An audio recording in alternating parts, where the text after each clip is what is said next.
গোলামি ছেড়েছি, আজ থেকে ছাড়বো সালাই নিজের কাছে নিজের গোলামি।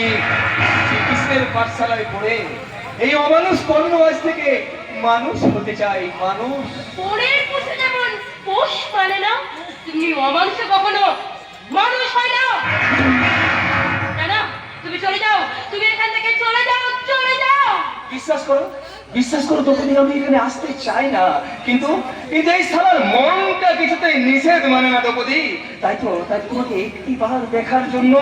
মিথ্যে কথা, তুমি মিথ্যে উঠাতে বাবার কাছে এসেছো, তাই তোমাকে নিষেধ করে দিতে চাইছো। কিন্তু কেন, কেন দ্রৌপদী, কেন তুমি আমাকে নিষেধ করে দিতে চাইছো? এই কর্ণের কি হৃদয় বলে কিছু নেই, মন বলে কোনো বস্তু নেই? আমি কি পারি না তোমার অনুরাগের ফুল বাগানে ফুল হয়ে ফুটতে? তুমি চলে যাও, চলে যাও, চলে যাও। আমি তোমাকে সহ্য করতে পারছি না।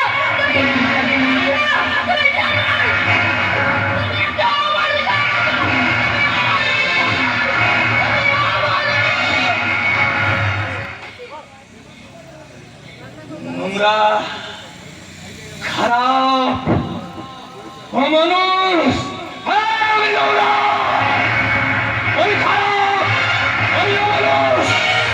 কিন্তু কেন আমি আজ না? কার জন্য খারাপ? কে সালা আমাকে মানুষ হতে দিল না? তুমি, হ্যাঁ তুমি, তোমার জন্য এই অমানুষ কর্ম সালা থেকে অমানুষ হয়েছে।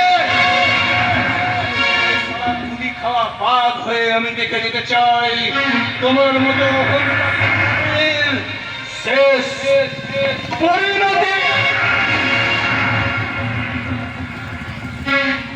যাওয়ার সময় তোমাকে একটা কথা বলে যাই, বুঝি মনে রেখো, ফল পাকলে তাকে ঠিক সময়ে খেয়ে ফেলা উচিত, নইলে সেই ফলটা পেকে যায়, নতুবা বাদুড়ে খায়।